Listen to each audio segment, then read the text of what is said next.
Buena y fresca mañana desde aquí. Hace un día fresquito, un día muy placentero porque sopla un vientecito muy agradable, fresco, agradable. Si estás ya en camiseta de tirantes ya incluso te puede parecer frío, así que está refrescando ya a estos comienzos de septiembre o más bien últimos de agosto, ¿verdad? Parece que es verdad que va a refrescar, ¿verdad? Se va a adelantar más que otros años. El fresquito, parece ser, ¿verdad? Entonces, hoy estamos con un tema que les vamos a llevar con mucho gusto, pues le vamos a llevar el tema de Elena H. White y el castigo a la adúltera. Va a ser un tema de liberación, porque según nos dice Primera de Corintios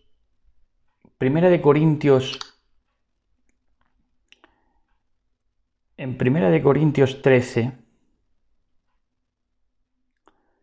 nos dice 13 del 8 al 10, 1 Corintios 13 del 8 al 10 nos dice: el amor, el ajabá, nunca deja de ser, pero las profecías se acabarán y cesarán las lenguas y la ciencia acabará, porque en parte conocemos y en parte profetizamos. Mas cuando venga lo perfecto, entonces lo que es en parte se acabará. Por eso este mensaje es un mensaje de liberación, ¿verdad? Y nadie le va a querer mejor que aquel que quiere su libertad, que en verdad se libere de trabas y yugos que eran ese bien con mal, esa verdad con mentira de la que parecía que nunca podríamos salir. Entonces, eso se manifestó en lo religioso. Y tenemos a profetas o pseudoprofetas, se les puede llamar, que dieron eso, precisamente lo que tuvieron. Y lo que tuvieron fue sincretismo. Lo que tuvieron fue una mezcolanza, un remix ahí de bueno y malo. Una teología sobre cuyos dimes y diretes no pararíamos nunca de hablar. Nos meteríamos en una espiral, en un bucle de perdición. Pero, venido lo completo, lo que es en parte ya está presto a desaparecer.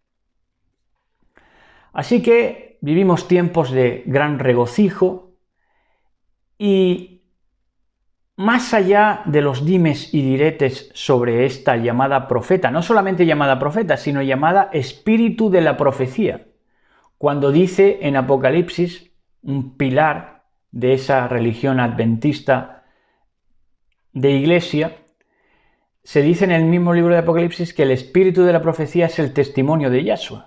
Así que imagínense el ídolo que levantaron, ¿no? Y es una pena, porque fue una congregación, la congregación de su tiempo, Filadelfia, levantada por el mismísimo Elohim. Indudablemente. Entonces, claro, más allá de los dimes y los diretes, en esta hermosa mañana, veremos una señal indudable.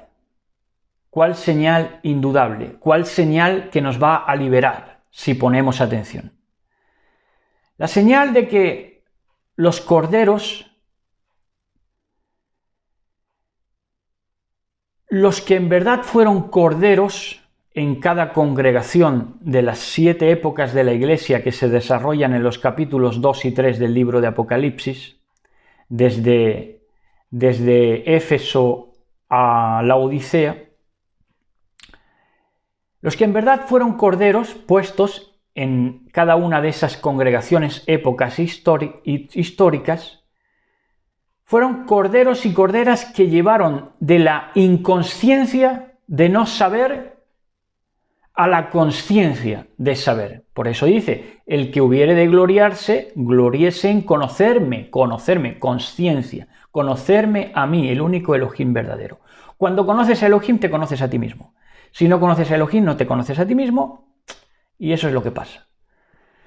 Entonces, los corderos de cada época de las congregaciones de estos últimos 2000 años se reflejan, por supuesto, como las grandes verdades de la Biblia tienen su base en la Torá. Lo que pasa que no se ha sabido ver.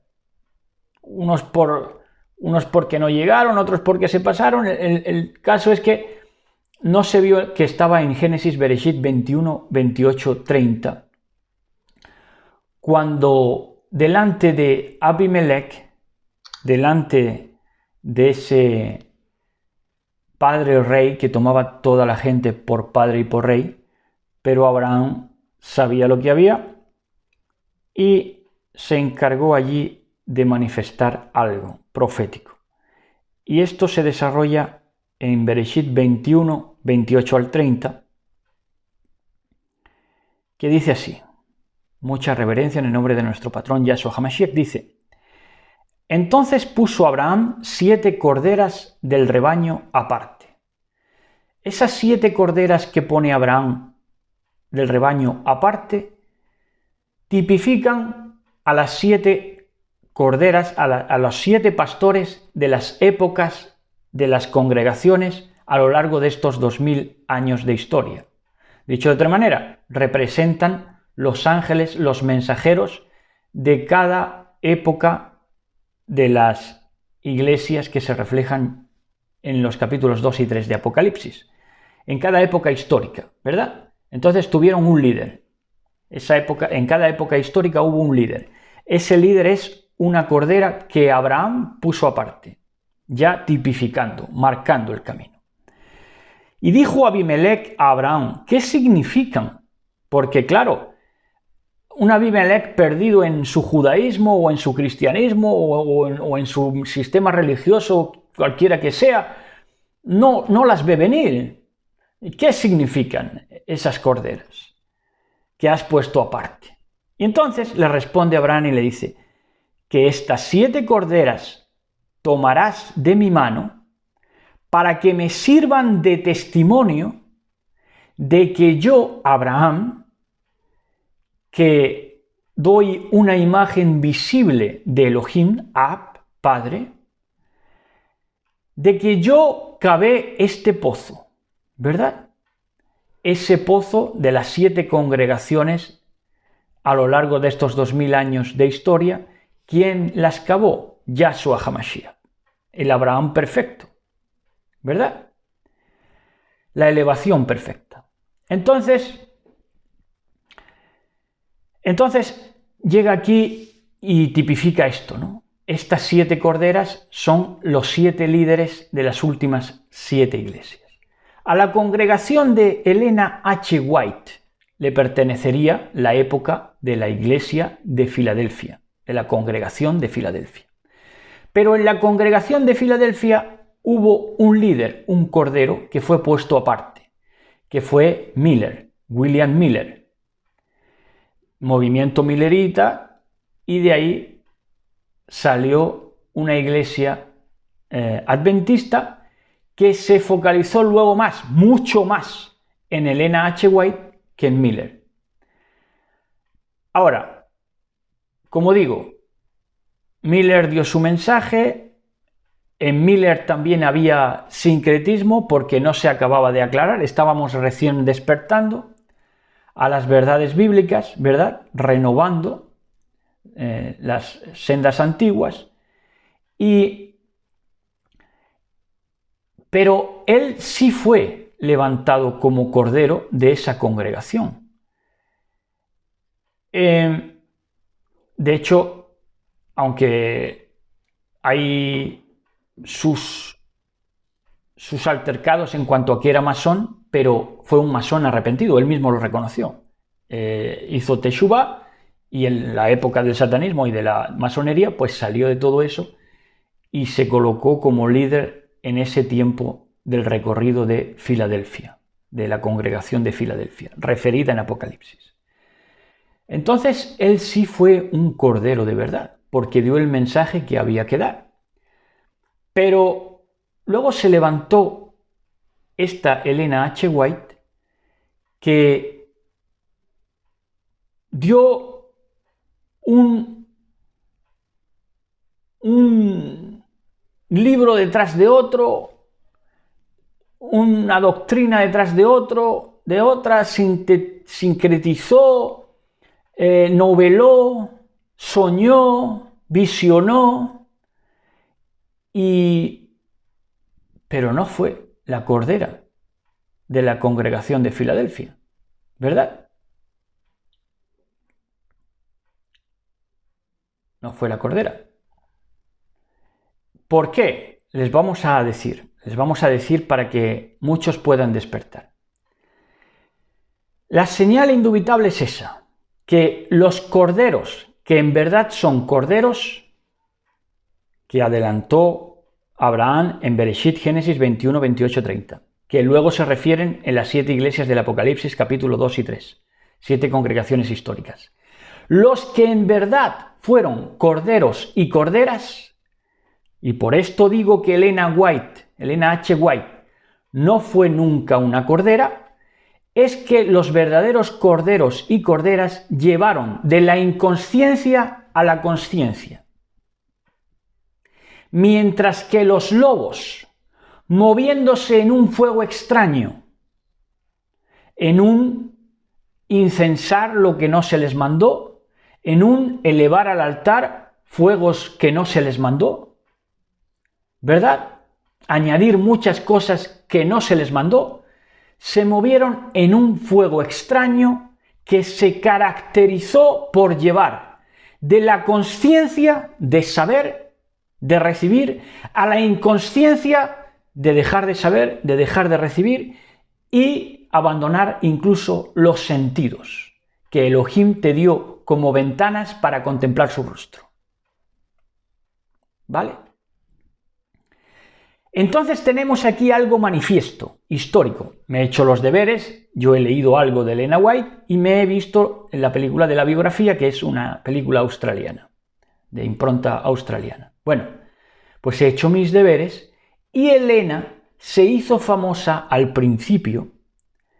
Empezó a hacerse famosa cuando todavía vivía Miller por unas supuestas visiones en las que perdía el sentido.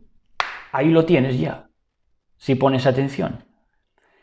El fuego extraño, repito, te va a llevar de la consciencia de tus sentidos a la inconsciencia de abandonar tus sentidos, de quedarte en un, como quieras llamarle, si quieres llamarle éxtasis, pero tampoco es éxtasis, es eso, una catatonia, ¿verdad?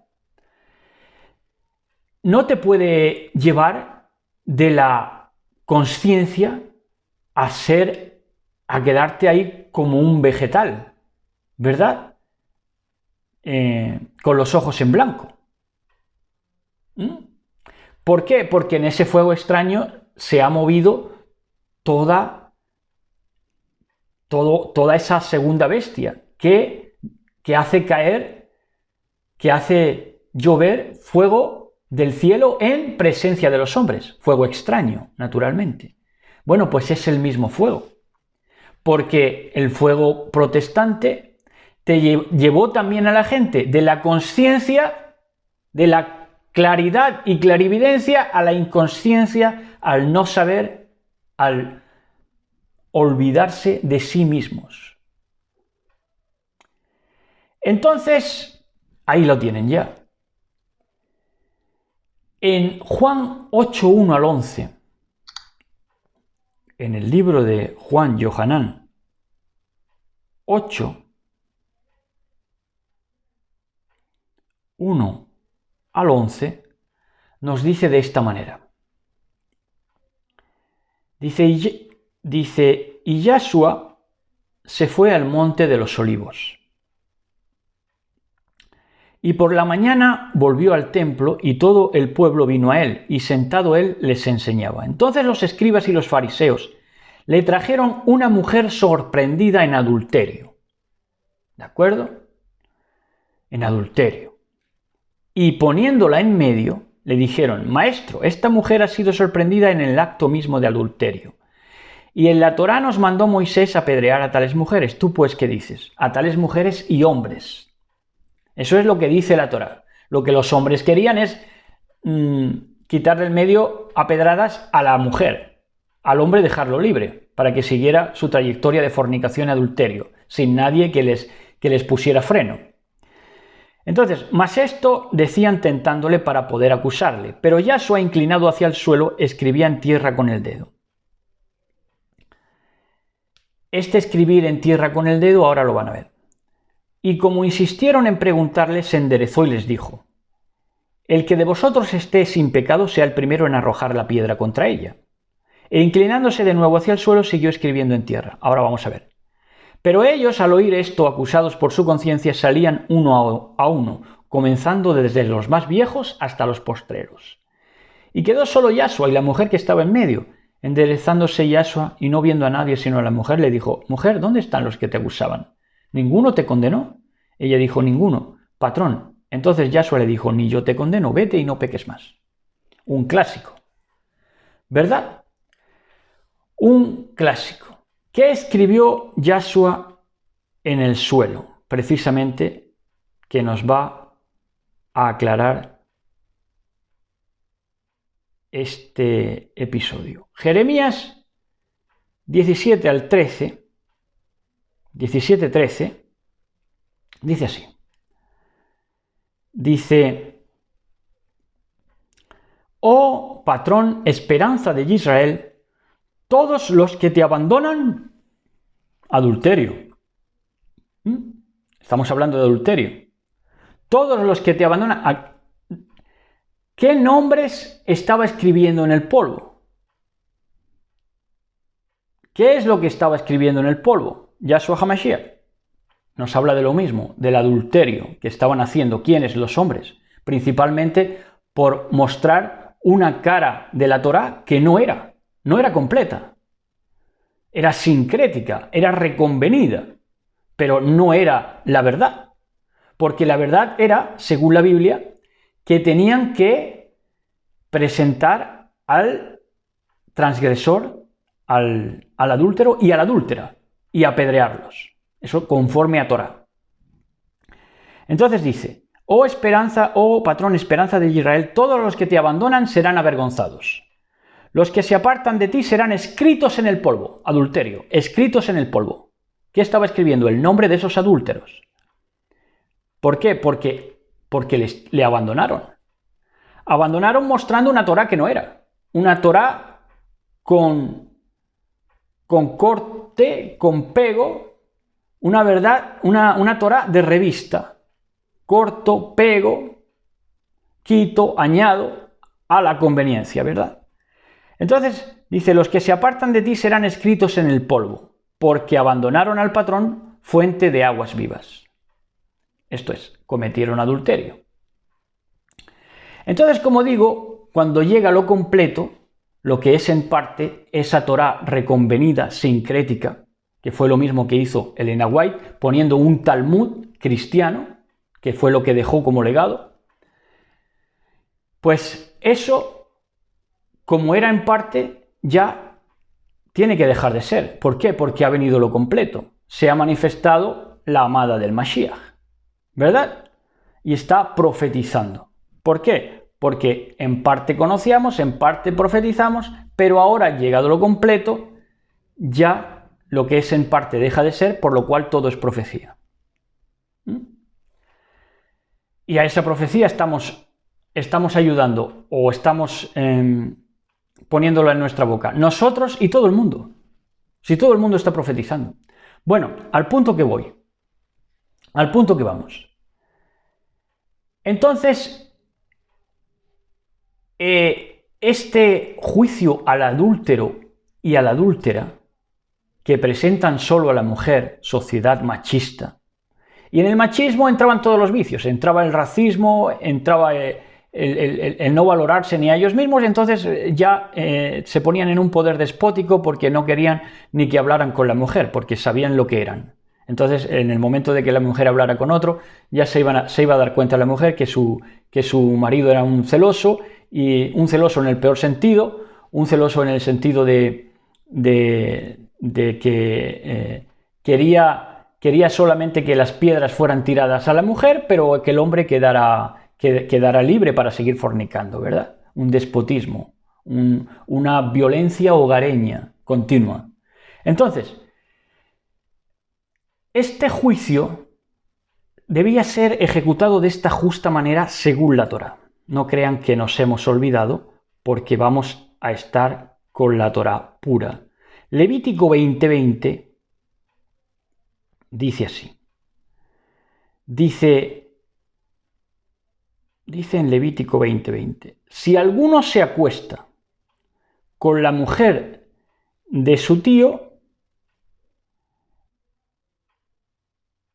ellos llevarán su pecado, sin hijos morirán. Ahora,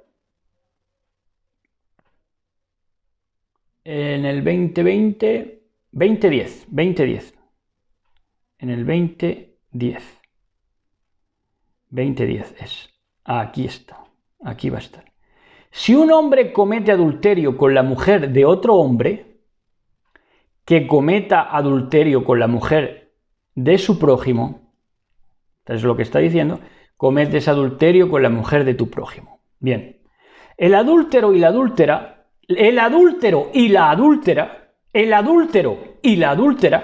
han de morir, no solamente la mujer, tenía que morir también el hombre. Pero en la sociedad machista, en la sociedad y vieron los hijos de Elohim que las mujeres eran hermosas y tomaron para ellos todas las que quisieron. ¡Ah! Claro.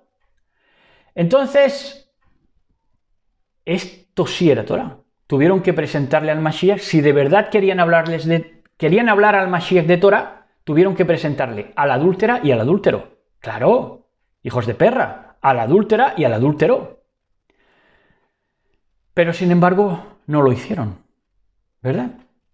Bueno, entonces, en ese adulterio, por supuesto, se participa en un adulterio espiritual cuando sincretizas, añades, restas, pones un talmud de mandamientos añadidos y de cosas que te inventas, de noveladas, visiones, en las que pierdes el sentido, llevas fuego extraño al altar de Elohim, un movicierto que sí era levantado por Elohim, pero que le añadió Elena H. White, fuego muy extraño, que se movía en ese protestantismo, es lo mismo, en el que se movió todo el protestantismo, añadir fuego extraño, que te llevaba de la conciencia de conocerme a mí, gloríate de conocerme a mí, el único Elohim verdadero. Y sin embargo, llevaron a la gente de la consciencia a la inconsciencia, a dejar de conocer a Elohim, a dejar de recordar sus obras maravillosas, que no tienen nada que ver sus obras con el sincretismo, con el añadir, con el restar, con el poner cosas que no son. Es como hoy muchos mandamientos, podríamos hablar largo y tendido, pero es que quien no quiera entender no va a entender. ¿Se bañan en las piscinas en camiseta? Bueno, ¿quién te dijo que eso era mandamiento? Pecado también masticar chicle en las iglesias. Una serie de mandamientos añadidos. Y venga a un talmudismo, a un añadirle, a un que no puedes ir al cine, no puedes ver una película, no puedes escuchar música, no puedes hacer deporte. ¿Quién dijo? Claro, pero esto lo hacían para tapar su adulterio. Querían presentar a la mujer, pero no querían presentar al hombre, también como adúltero. Entonces, enseñaban solo la parte que les convenía, ¿verdad? Para mantener una apariencia, ¿verdad? Llevaban a la mujer Claro, la mujer, lo más desprotegido, ¿no? Lo más desprotegido. A lo que menos renombre se le daba, ¿verdad? Eso es lo que van mostrando. Entonces, quieren dar una apariencia de piedad, por eso presentan a la mujer, pero no era la mujer, era también el hombre. Quieren mantener una apariencia de piedad y se mueven en ese sincretismo, en ese añadir continuamente y en ese restar. Le añaden mandamiento tras mandamiento, ¿verdad? Pero le restan lo que es la verdad. Si quieres presentar lo que de verdad es el adulterio, presenta al hombre y a la mujer. Pero solo quieren enseñar la parte que les da reputación, ¿verdad? La parte más débil, la parte más desprotegida, por así decirlo, ¿no? Entonces, añaden continuamente y añaden visiones de su propio corazón. Bueno, como digo, no vamos a entrar en las doctrinas, pero por supuesto, recuerden y ténganlo en cuenta para tamizar todo el estudio que han hecho y hagan de Elena H. White. Mírenlo en esta clave, no hay otra. Esto no tiene pérdida. En todos sus escritos van a encontrar cosas que sí y cosas que no, pero esto no va a tener pérdida para que se liberen de una vez. Si ella partió y se hizo famosa en su tiempo por empezar a tener accesos en los que perdía la conciencia, entonces se movía en ese fuego extraño, porque Elohim te va a llevar siempre a la clarividencia, a la claridad, a ser esclarecido, no a moverte en las tinieblas pues de ti mismo, de tu propio subconsciente, de las propias visiones vanas, ¿verdad? Visiones vanas en las que pierdes tu conciencia, tu claridad para ver. Eso es fuego extraño de toda la vida. Entonces, mis queridos amigos y amigas, así era el juicio que se tenía que entablar en Vayikra, Levítico 20:10. Lo hemos visto. Tenían que presentar al hombre y a la mujer. En otras palabras, tenían que presentar la verdad completa. Si es verdad que eran transgresores, había que mostrarlos. La verdad completa. Adúltero y adúltera. Es justamente lo que estamos haciendo hoy. ¿Verdad? Con Elena H. White. ¿Con quién se unió Elena H. White? Hombre, con todos los que la han referenciado como espíritu de la profecía. Ahí tienen el ayuntamiento animal. Todos los que la levantaron como profeta. Tuvo 4 cosas que entendió medio bien y un cúmulo de disparates del clásico, típico y tópico fariseísmo de toda la vida. Mojigatismo, como quieran llamarle. Cosas de mojigatos, de fariseos de toda la vida. Entonces, ahora, eso en cuanto a Torá, Levítico 20:10, ¿verdad? Tenía la mujer que ser apedreada junto con aquellos que en este caso de Elena H. White se han ayuntado con ella, porque la han tomado como referencia y como cordera que no era, ¿verdad? Y entonces se han tragado todo ese talmudismo cristiano de los libros de Elena H. White. Y eso en cuanto a Torá. Pero es que luego añádenle que por la ley egipcia estoy hablando, a la adúltera ¿qué se le hacía? Se le cortaba la nariz. Ahora, viendo esto, ya lo están viendo. ¿Qué le pasó a Elena White? Esto no se refleja en la película, pero forma parte de su biografía. Se le quedó una naricita así respingona porque le pegaron una pedrada. Estamos hablando de la verdad, de las señales que Elohim muestra para todo aquel que quiera ver y entienda. Se le pegó una pedrada a Elena H. White. ¿Por qué? Porque iba a ser y era una adúltera. Por eso se le apedreó. Por eso le llegó esa pedrada. ¿Por qué? Por lo que iba a hacer. Iba a ser la adúltera que tuvo hijos, por así decirlo, que cometieron adulterio con ella, e incesto. Entonces, según la ley incluso egipcia, debían cortarle la nariz.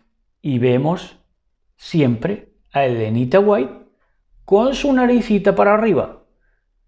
Conforme a Torá, apedreada. Conforme a la ley egipcia, apedreada también. Por cierto, que en la ley egipcia perdonaban al necrófilo y castraban al violador. Y luego hacían orgías para promover la fertilidad. Y con el añadido, que es el que nos interesa, de que a las adúlteras les cortaban la nariz. Y en esto de perdonar al necrófilo y castrar al violador, pues es la ley de siempre, las leyes absurdas de las naciones. Por un lado una cosa sí, pero por otra no, ¿verdad? Entonces se mueven en esa absurdez que lleva a la gente a enfermar, porque la ponen a vivir extremos de justicia e injusticia. Bueno, entonces esta fue la pedrada profética, tanto en el entendimiento egipcio. Sabemos que la economía norteamericana toma de los símbolos de Egipto, la pirámide y todo eso, y fue una pedrada profética, ¿verdad? Porque la clave egipcia que se iba a mover toda la economía angloamericana, Estados Unidos, ahí fue apedreada. Fue declarada materialista adúltera. Y según la Torá, por supuesto que también. Levítico 20:10, como hemos visto. Ahora, la clave. Si no han entendido todavía, con esta ya van a despertar. Muchos, estoy convencido. El apellido menos conocido de Elena H. White es la clave para entender su ministerio. El nombre oculto de Elena H. White, esa H es H de Harmon. ¿De dónde viene Harmon? De Hermón, naturalmente. ¿Dónde descendieron los vigilantes? En el monte Hermón, ¿verdad? Enoc, libro de Enoc 7:1-2. Y decir también, añadir, que el libro de Enoc está denostado más a cada día que pasa por esas raíces hebreas. Raíces que saben ustedes que fue el componente principal de las cazuelas o cacerolas babilónicas y brujeriles, ¿verdad? Metían raíces. Bueno, pues en esas están, en esas raíces hebreas supuestamente, pues están allí haciendo un caldo con la denostación del libro de Enoc. Ya no lo quieren ni ver en pintura. ¿Por qué será? ¿Por qué será? Ahora, Enoc 7:1-2 dice: todos y sus jefes tomaron para sí mujeres y cada uno escogió entre todas. Estamos hablando de los ángeles caídos, ¿verdad? Y comenzaron a entrar en ellas y a contaminarse con ellas. Empezaron a contaminarse con mujeres. Les enseñaron la brujería, las raíces hebreas, ahí metidas en la cazuela, la magia y el corte de raíces, y enseñarles sobre las plantas. Ahí lo tienen, ¿verdad? Querían rescatar raíces también, querían rescatar raíces. Elena White quería volver a Shabbat, pero es que ni le llamaban Shabbat, sábado. Bueno, querían rescatar raíces, empezar a rescatar raíces. ¿Qué raíces? Raíces de las que se hacen potingues, las brujas, y enseñarles sobre las plantas. Quedaron embarazadas de ellos y parieron gigantes de unos 3000 codos de altura que nacieron sobre la tierra y conforme a su niñez crecieron. Bueno, y ahora Enoc 6:1-6 dice, estamos hablando, ahora la clave, 6:1-6. Así sucedió que cuando en aquellos días se multiplicaron los hijos de los hombres, los hijos que se tenían por hijos de Elohim, mensajeros de Elohim, ángeles caídos, dice, les nacieron hijas hermosas y bonitas. Perdón, aquí cuando se refiere a hijos de los hombres sí se refiere a los hombres. Ahora va a decir de los hijos de Dios, de los que se tenían por hijos de Dios, los vigilantes. Entonces dice, y los vigilantes, hijos del cielo, las vieron y las desearon, y se dijeron unos a otros, vayamos y escojamos mujeres de entre las hijas de los hombres y engendremos hijos. Que esto se refleja en Bereshit Génesis 6:1-4. Entonces Shemijaza, que era su jefe, les dijo, temo que no queráis cumplir con esta acción y sea yo el único responsable de un gran pecado. Pero ellos le respondieron, hagamos todos un juramento y comprometámonos bajo un anatema a no retroceder en este proyecto hasta ejecutarlo realmente. Entonces todos juraron unidos, juraron Estados Unidos y se comprometieron al respecto los unos con los otros bajo anatema. Y eran en total 200 los que descendieron sobre la cima del monte que llamaron Hermón, porque sobre él habían jurado y se habían comprometido mutuamente bajo anatema. Y aquí está la señal, inequívoca ya, de la adúltera Helena Harmon de Hermón White. Luego ya da el listado de todos esos ángeles caídos, pero el punto es que descendieron sobre la cima del monte que llamaron Hermón. Harmon, Helena Harmon White. Ahí lo tienen. Para que se liberen. Para que se liberen de sus ídolos de barro, de lo que en parte era, pero que llegado lo completo ya no tiene razón de ser. Libérense. Y ese es el mensaje de hoy. Ya con esto hemos acabado.